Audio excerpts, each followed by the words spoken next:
दामोदरं वासुदेवं हरे अच्युतं केशवं राम नारायणं कृष्ण दामोदरं वासुदेवं हरे श्रीधरं माधवं गोपिकावल्लभं जानकी नायकं रामचन्द्रं भजे श्रीधरं माधवं गोपिकावल्लभं जानकी नायकं रामचन्द्रं भजे अच्युतं केशवं राम नारायणं कृष्ण दामोदरं वासुदेवं हरे अच्युतं केशवं राम नारायणं कृष्ण दामोदरं वासुदेवं हरे अच्युतं केशवं सत्यभामाधवं माधवं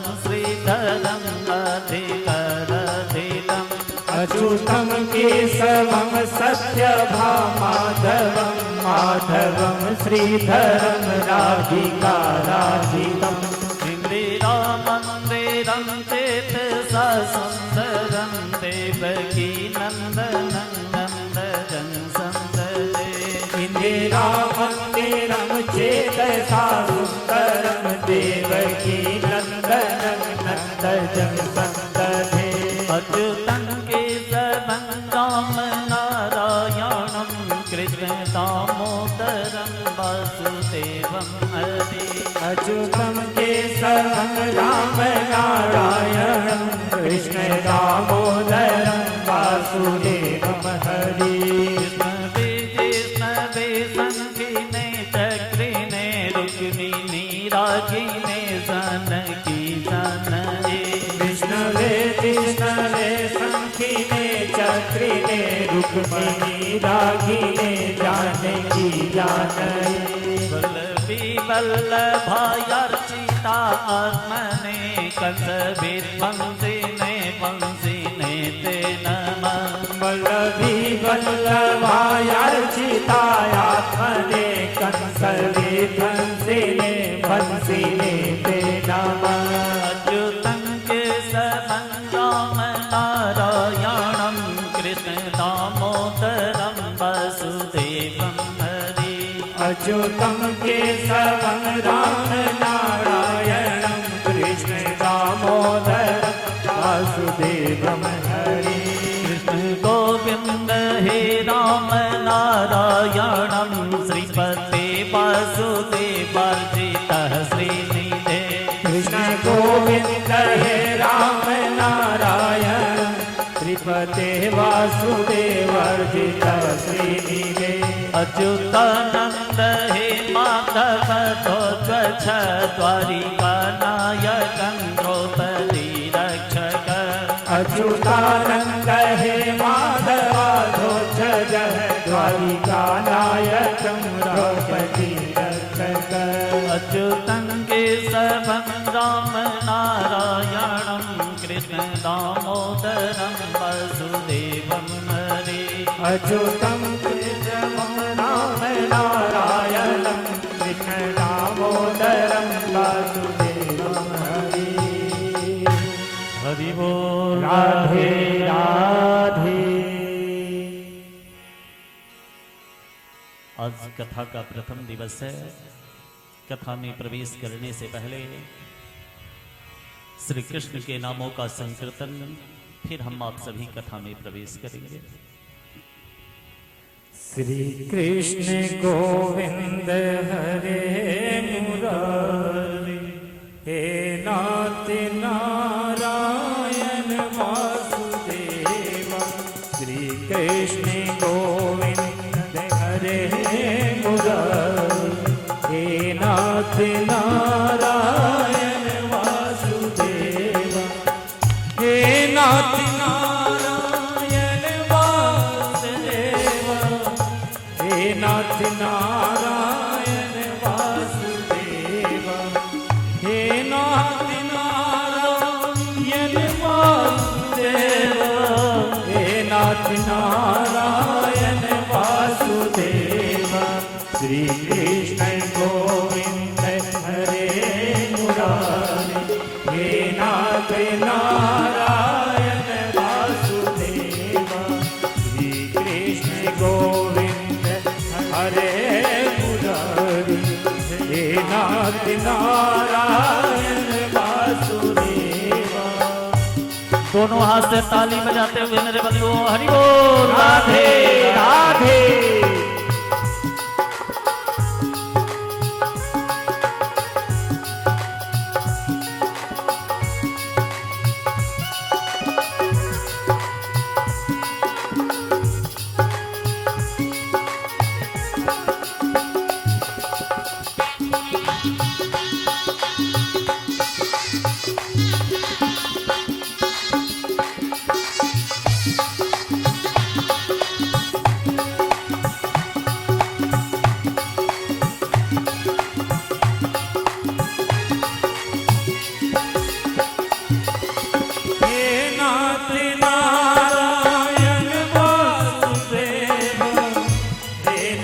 नारायण वासुदेव हे नाथ नारायण वासुदेव हे नाथ नारायण वासुदेव। मथुरा में जन्मे गोकुला में पले मथुरा में जन्मे गोकुला में पले हे नाथ नारायण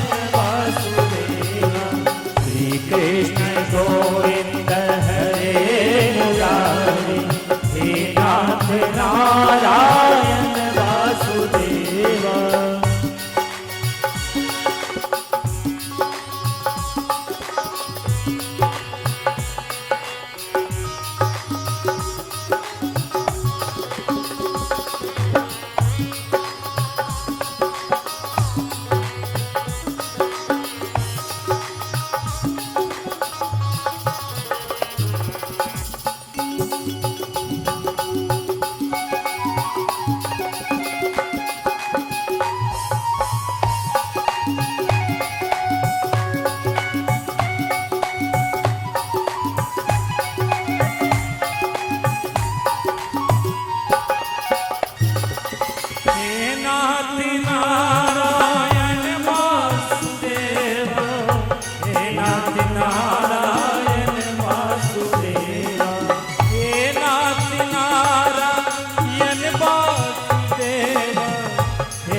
नारायण वासुदेव पितु मातु स्वामी सखा हमारे पितु मातु स्वामी सखा हमारे हे नाथ नारायण वासुदेव श्री कृष्ण गोविंद हरे मुरारी हे नाथ नारायण वासुदेव।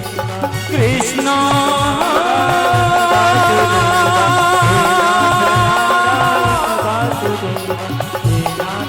कृष्ण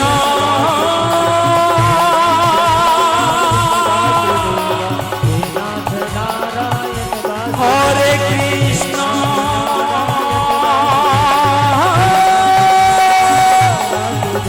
हरे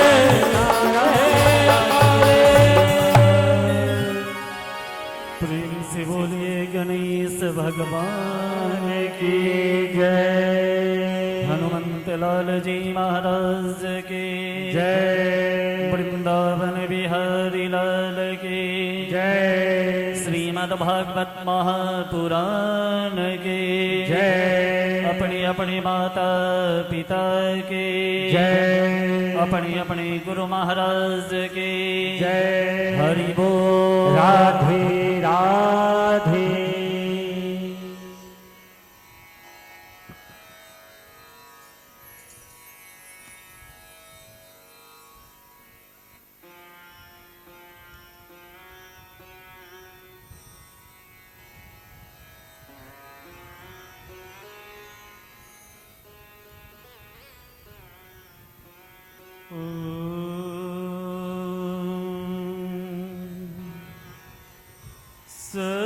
सच्चिदानंद रूपाय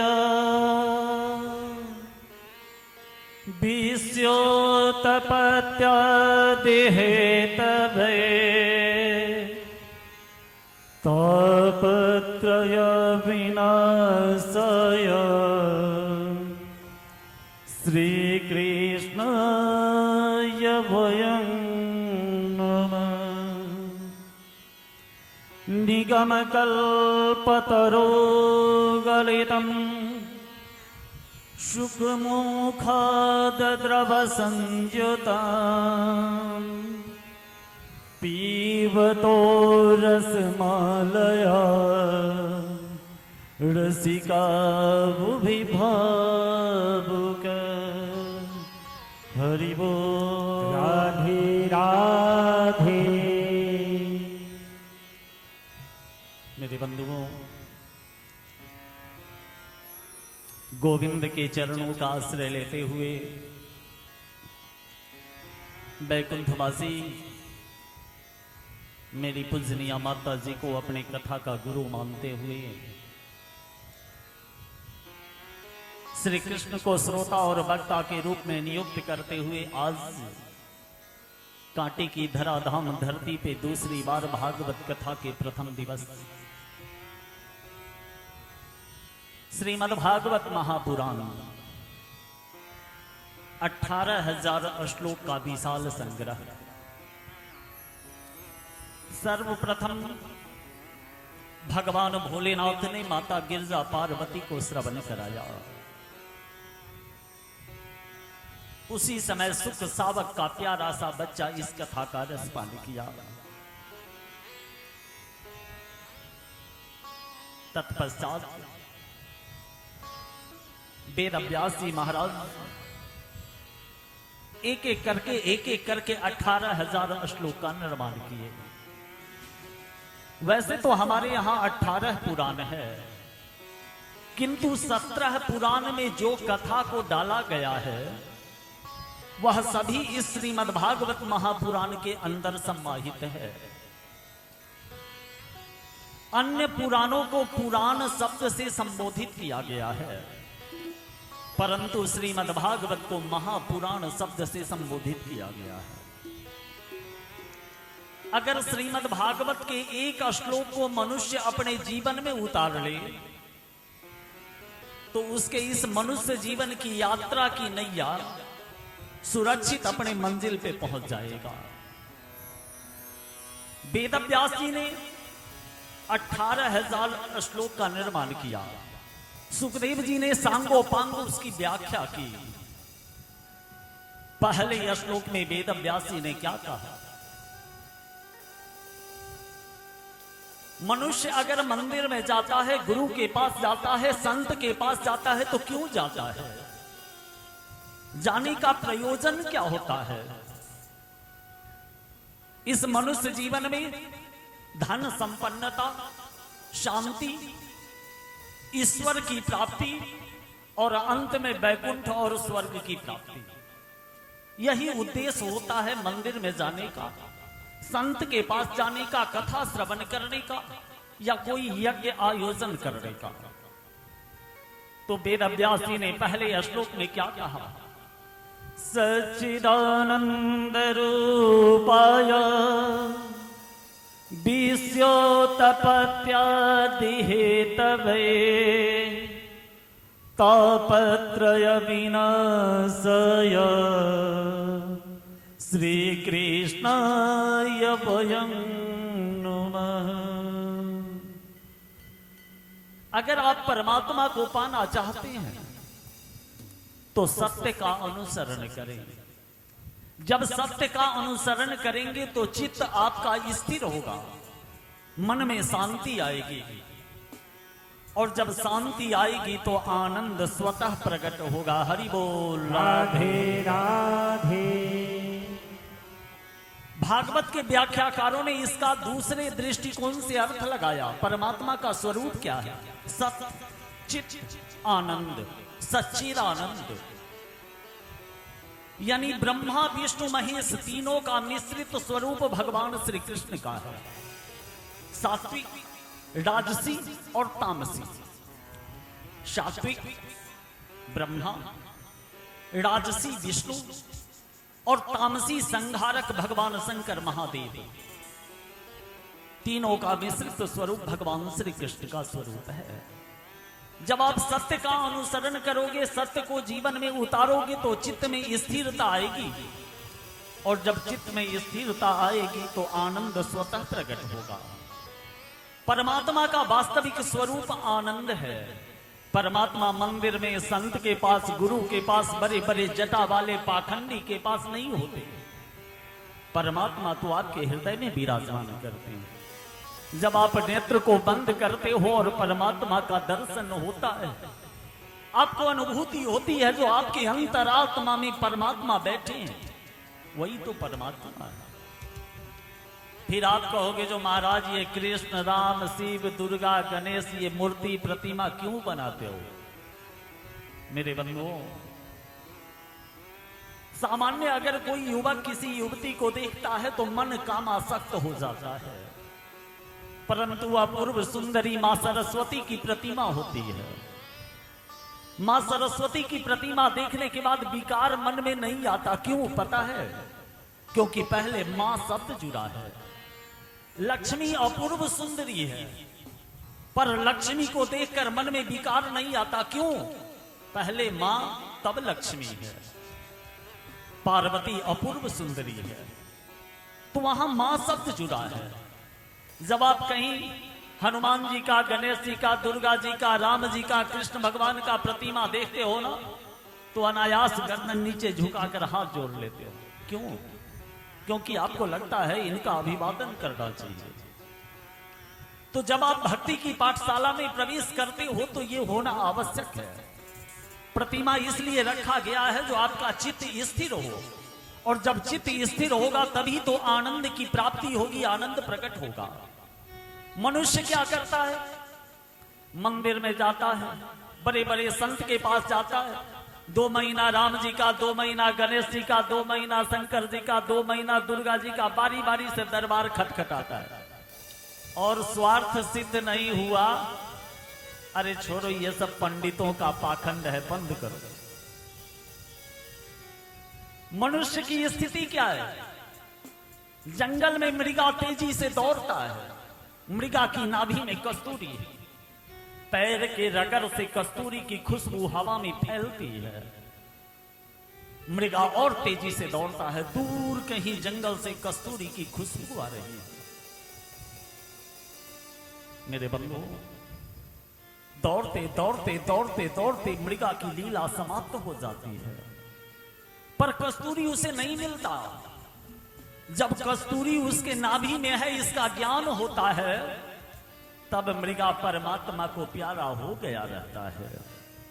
हम मनुष्यों की भी वही स्थिति है, तेज भागते हैं और भागते हैं, परमात्मा बीच बीच में परेशान करते हैं ताकि हमारी गति कम हो जाए। मेरे बंधुओं, परमात्मा दिखाई नहीं देते, तो परमात्मा को देखने की एक क्रिया है, एक प्रक्रिया है।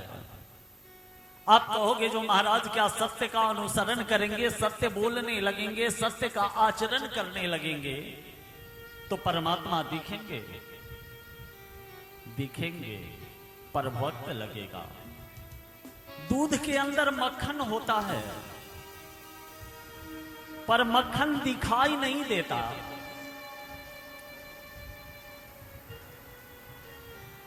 मक्खन के अंदर घी होता है, पर घी दिखाई नहीं देता। घी प्राप्त करने की एक क्रिया होती है। मक्खन को मथानी से माथना होता है, निकालना होता है, आग पे गर्म करना होता है, तब घी की प्राप्ति होती है।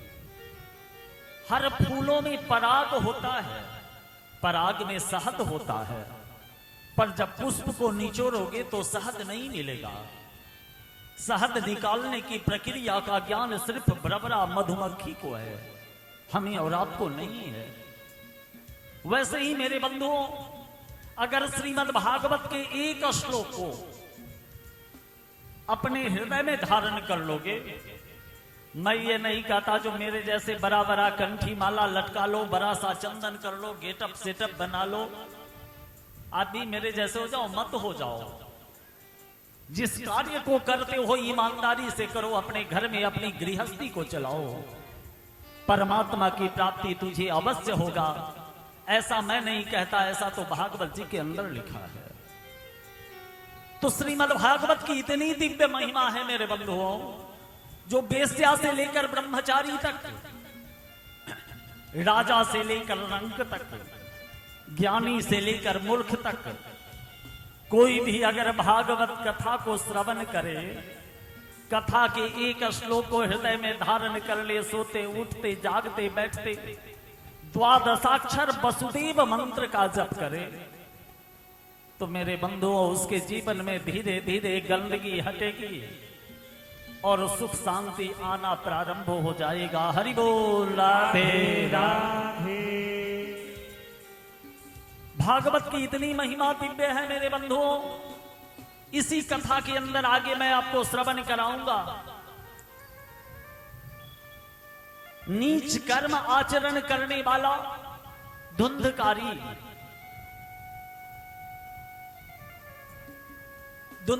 इतना नीच कार्य किया कि अपनी माता को भी अकाल मृत्यु प्रदान करा दिया।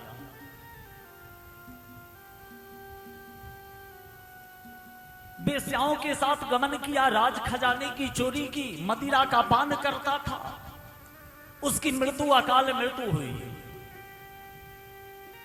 उसके भाई ने गया में उसका श्राद्ध किया। मैं संक्षिप्त इसलिए सुना रहा हूं जो आगे विस्तार से सुनाऊंगा। गया श्राद्ध के पश्चात भी उसको मुक्ति नहीं मिली। तो धुंधकारी के भाई गोकर्ण अपने कुलगुरु भगवान सूर्य से प्रार्थना किया, तो सूर्य ने कहा तेरे भाई के मुक्ति का साधन श्रीमद् भागवत की कथा है, तुम उसे भागवत की कथा श्रवण कराओ तभी उसको मुक्ति मिलेगी। श्रीमद् भागवत की महिमा इतना दिव्य है, मैं क्या बताऊं। एक छोटा सा दृष्टांत शिव पुराण का मुझे याद आ रहा है। मेरी इच्छा हो रही है जो मैं श्रवण करा दूं, फिर कथा को आगे बढ़ाऊं। एक बार भगवान शंकर और माता पार्वती पृथ्वी लोक को मृत्यु लोक कहा जाता है, इस पृथ्वी लोक में भ्रमण कर रहे थे। भगवान शंकर बसहे पे सवार थे, मैया पार्वती बैठी थी। आपस में कुछ मन की बात करते हुए महादेव भ्रमण कर रहे थे। चलते चलते चलते एक बड़ा सा खाली भूखंड मैदान देखा। भगवान भोलेनाथ ने उस भूमि को प्रणाम किया। मैया पार्वती पूछती है, स्वामी यहां न कोई संत है, न कोई मंदिर है, न कोई वृक्ष है, आपने किसको प्रणाम किया? भगवान भोलेनाथ कहते हैं, देवी आगे चलो, इस रहस्य को मैं बताता हूं। कुछ दूर आगे चलने के पश्चात एक बहुत बड़ा जंगल था। भगवान भोलेनाथ बसहा से नीचे उतरे और उस वीराने जंगल में साष्टांग दंडवत किया। साष्टांग हाथ में डंडा होता है, डंडा जैसे ही हाथ से छूटता है धरती पे गिर जाता है। जैसे हमारे गुरु आ जाएं, हमें इष्ट देवता दर्शन दे दें, हमारी कोई अति प्रिय व्यक्ति आ जाए, तो सामने वाला उस समय के वस्तु स्थिति को भूलकर अपने नेत्रों में आनंद की अश्रु स्वतः प्रकट कर लेता है। उसी को दंडवत प्रणाम कहते हैं। भगवान भोलेनाथ ने दंडवत प्रणाम किया। मैया पार्वती पूछती है, स्वामी आज क्या हो गया है आपको? भगवान भोलेनाथ कहते हैं, देवी पहले मैं वीराने मैदान को जो प्रणाम किया वह भूमि धन्य है, क्योंकि वहां पे कुछ वर्ष पहले श्रीमद् भागवत जी की कथा संपन्न हो चुकी है। मैया पार्वती कहती है, स्वामी इस वीराने जंगल में क्या होने वाला है? भगवान भोलेनाथ कहते हैं देवी, कुछ महीने के पश्चात यहां पे श्रीमद् भागवत कथा ज्ञान यज्ञ होने वाला है। इस भूमि का भाग्योदय होगा, क्योंकि जहां पे कथा होती है ना, अत्रैव गंगा यमुना च तत्र गोदावरी सिंधु सरस्वतीश्च सर्वाणि तीर्थानि वसन्ति तत्र अत्राच्युतो द्वारकथा प्रसंग। हरि बोल। राधे राधे। जहां पे भागवत कथा होती है वहां पे 88,000 ऋषि और 56 कोटि देवी देवता सूक्ष्म भाव से उस स्थल पे उपस्थित होते हैं और सभी भागवत कथा श्रवण कर तृप्त होते हैं। धन्य है यह भूमि, इसका भाग्योदय होने वाला है। माता पार्वती भी उस भूमि को साष्टांग दंडवत की। भगवान भोलेनाथ आगे प्रस्थान किए, पृथ्वी लोक में भ्रमण करने लगे। मेरे बंधुओं, मनुष्य तो क्या देवता भी भागवत कथा का रसपान करने के लिए तरसते हैं। देवता आपको खिला सकते हैं पर खुद नहीं खा सकते। जब तक आप प्रसाद में तुलसी पत्र डालकर उनको भोग नहीं लगाओगे तब तक देवता ग्रहण नहीं कर सकते। इसी भागवत कथा में आगे वर्णन आता है, जब समाधि में बैठे ऋषि के गले में राजा परीक्षित स्वर्ण मुकुट धारण करके मृत सर्प को लपेटा और समीक ऋषि के पुत्र श्रृंगी ऋषि ने राजा परीक्षित को श्राप दिया, तो आकाशवाणी हुई सुखदेव जी महाराज के पास। जब सुखदेव जी महाराज राजा परीक्षित की मृत्यु को सुधारने के लिए चले, तो पता है देवताओं ने क्या किया। ब्रह्मा इंद्र यम पवन कुबेर सभी देवताओं ने अमृत का कलश लिया और सुखदेव जी को रास्ते में रोका, प्रणाम। पता है राजा परीक्षित को तत्क्षक सर्प डसने वाला है। अब राजा को मृत्यु दंड देने जा रहे हो, मृत्यु को सुधारने जा रहे हो, राजा इस लायक नहीं है। आप ये अमृत कलश लें। राजा परीक्षित जीना चाहता है, आप उसे अमृत पान करा दें और भागवत कथा हम देवताओं को श्रवण करा दें। सुखदेव जी ने कहा, मैं ऐसा नहीं कर सकता, इस बार तो मैं परीक्षित को ही कथा रस पान कराऊंगा, अगली बार आप लोग श्रवण कर लेना। देवता निराश होकर अमृत कलश लेकर वापस चले गए। मेरे बंधुओं, श्रीमद् भागवत की इतनी दिव्य महिमा है, इतनी दिव्य महिमा है,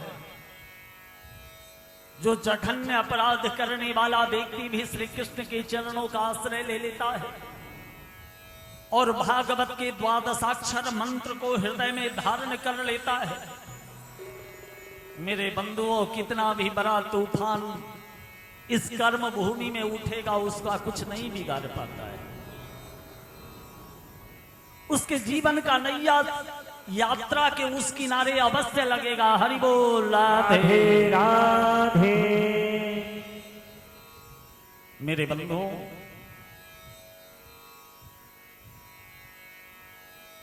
गोविंद की कृपा है तभी बहुत शीघ्र दूसरी बार कथा आयोजित हुई है। एक बार की बात है, जब ब्रह्मा ने इस संसार का निर्माण किया और कलयुग आगमन से पहले सतयुग के अंत में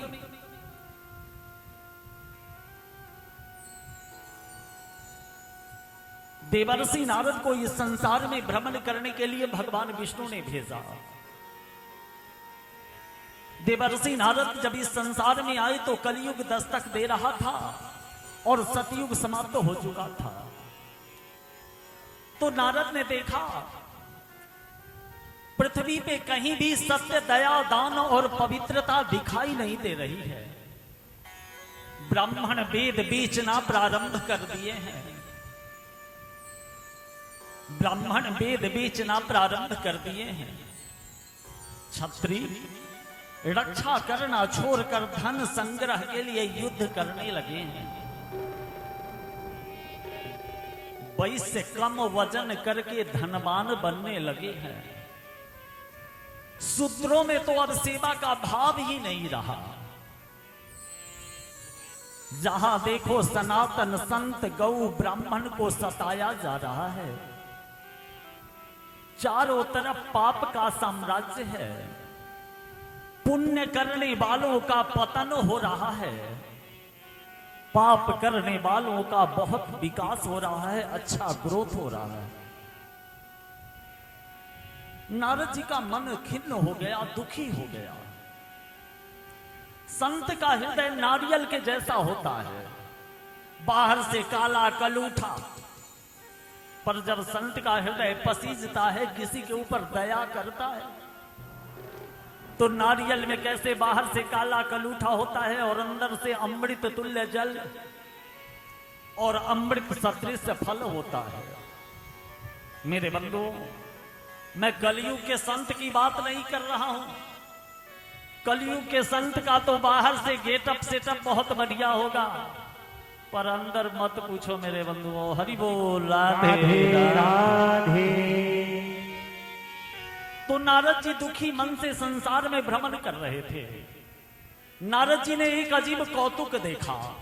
नारद जी ने देखा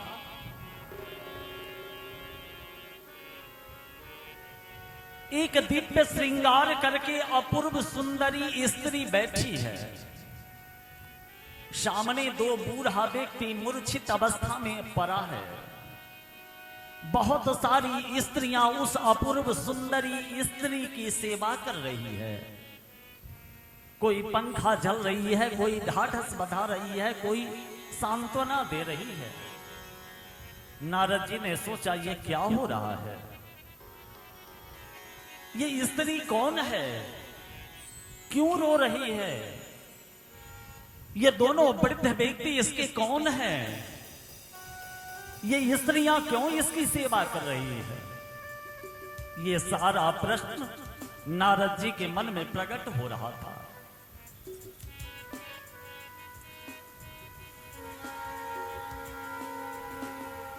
नारद जी मन में विचार करते करते आगे बढ़ते हैं।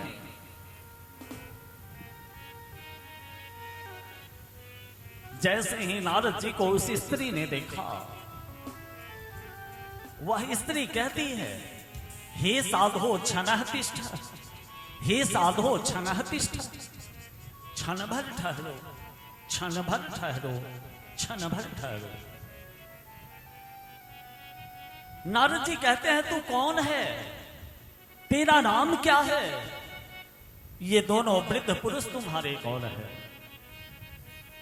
वह स्त्री कहती है, अहं भक्ति इमे ख्यात पुत्रो यो तनयो मनो ज्ञान वैराग्य नामेति कलियुगे नजर जरा।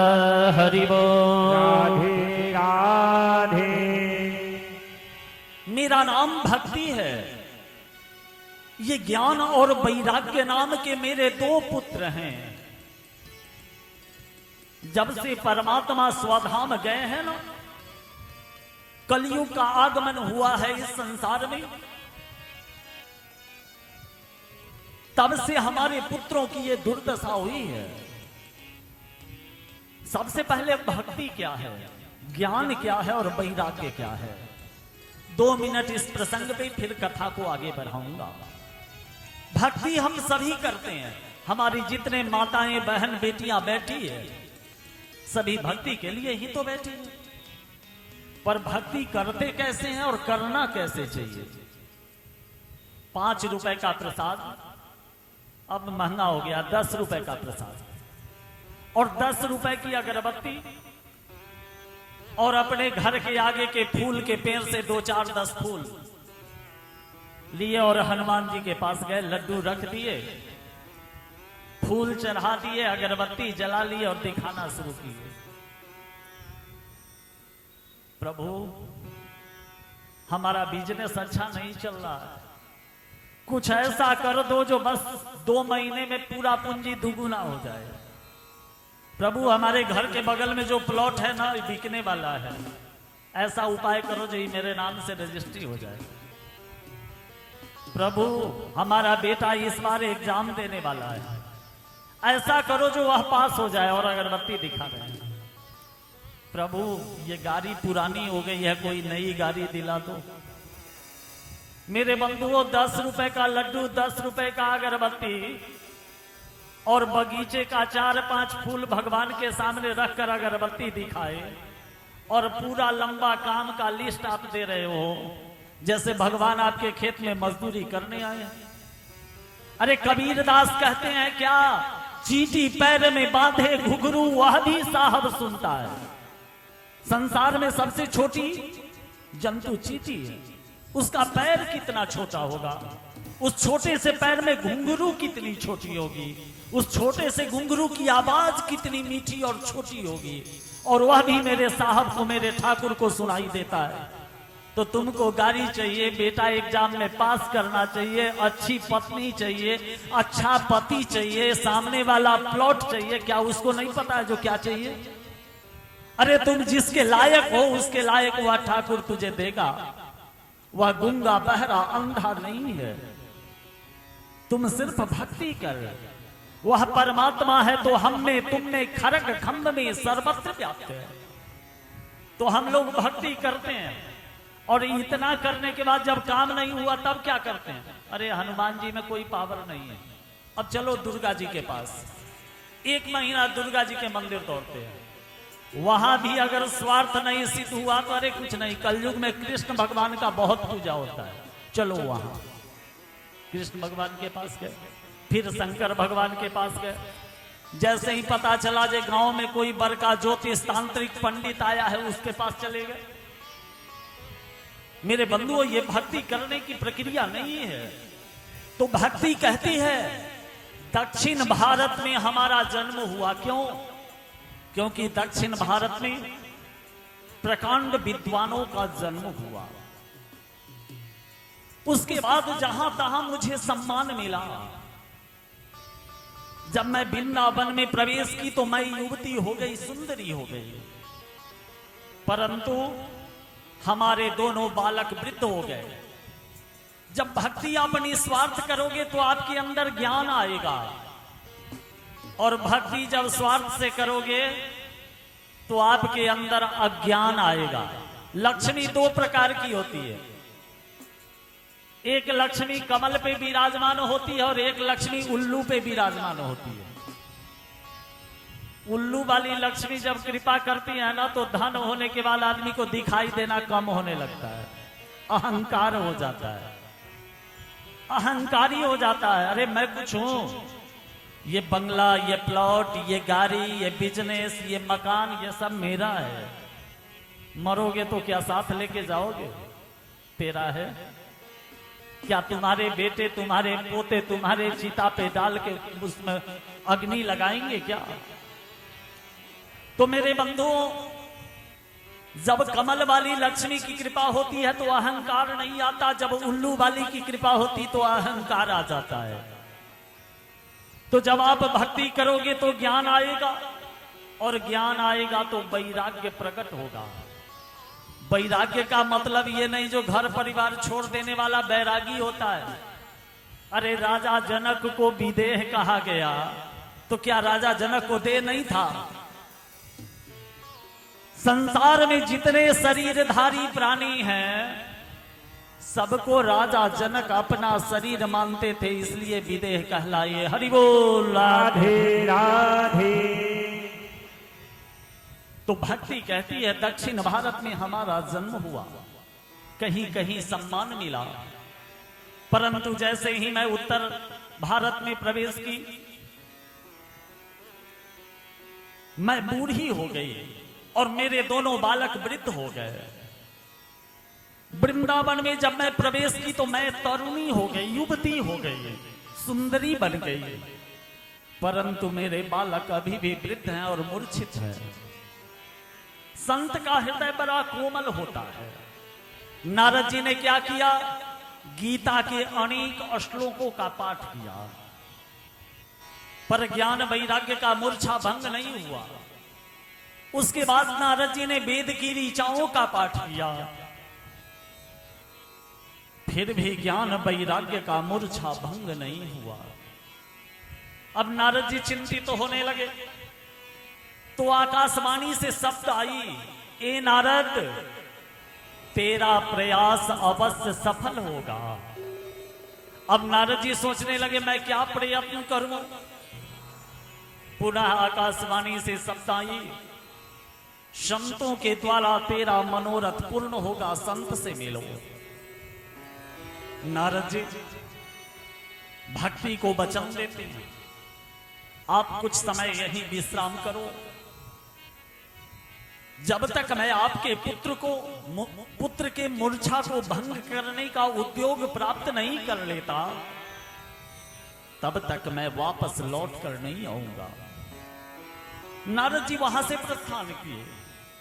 मार्ग में अनेक संत महात्माओं से नारद जी का मिलन होता है, पर किसी ने नारद जी को ज्ञान वैराग्य के मूर्छा को भंग करने का साधन नहीं बताया। चलते चलते चलते नारद जी बद्रिकाश्रम में पहुंचे। बद्रिकाश्रम में सनत कुमार से नारद जी का मिलन हुआ। नारद जी ने सनत कुमार को प्रणाम किया, सनत कुमार ने नारद जी को प्रणाम किया। संत का मिलन, ज्ञानी का मिलन, विद्वान का मिलन बड़ा दिव्य होता है। मन में कोई राग द्वेष नहीं होता। सनत कुमार कहते हैं, ए नारद, आज तेरा मुखमंडल उदास क्यों है? सनत कुमार कहते हैं, हरि का दास कभी न हो बे उदास। नारद जी का नेत्र सजल हो जाता है। नारद जी कहते हैं, क्या बताऊं, पृथ्वी पे मैं भ्रमण कर रहा था, मैंने पृथ्वी में देखा ब्राह्मण वेद बेचना प्रारंभ कर दिए हैं,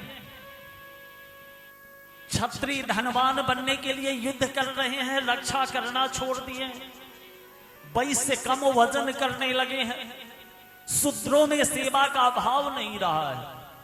जहां देखो सनातन संत गौ और सत्य आचरण करने वालों को सताया जा रहा है। कोई अगर यज्ञ कर रहा है तो यज्ञ में विघ्न डाला जा रहा है। चलते चलते जब मैं वृंदावन में प्रवेश किया तो मैंने देखा एक अपूर्व सुंदरी दिव्य श्रृंगार करके रुदन कर रही है, नेत्रों से अश्रुधारा टप टप टप टप गिरा रही है। दो वृद्ध व्यक्ति मूर्छित है। मैंने पूछा तो उसने बताई, मेरा नाम भक्ति है, ये ज्ञान और वैराग्य नाम के दो पुत्र हैं। मैंने गीता के अनेक श्लोकों का पाठ किया, वेद की ऋचाओं का पाठ किया, पर वैराग्य का, ज्ञान और वैराग्य का मूर्छा भंग नहीं हुआ। आकाशवाणी से शब्द आई, संतों के मिलन से तेरा मनोरथ पूर्ण होगा। इतना कहकर नारद जी अपने नेत्रों से टप टप अश्रु धारा गिराते हुए पृथ्वी लोक का वृतांत अपने शब्दों में वर्णन करते हैं। वर्तमान जो पृथ्वी की वस्तु स्थिति है उसके अनुरूप हम भी भजनों का आनंद लेते हैं। देख तेरे संसार की हालत क्या हो गया भगवान, कितना बदल गया इंसान। सूरज न बदला, चांद न बदला, ना बदला आसमान, कितना बदल गया इंसान, कितना बदल गया इंसान। देख तेरे संसार की हालत क्या हो गया भगवान, कितना बदल गया इंसान, कितना बदल गया इंसान। दोनों हाथ से ताली बजाते हुए मेरे बंधुओं हरि बोल। राधे राधे।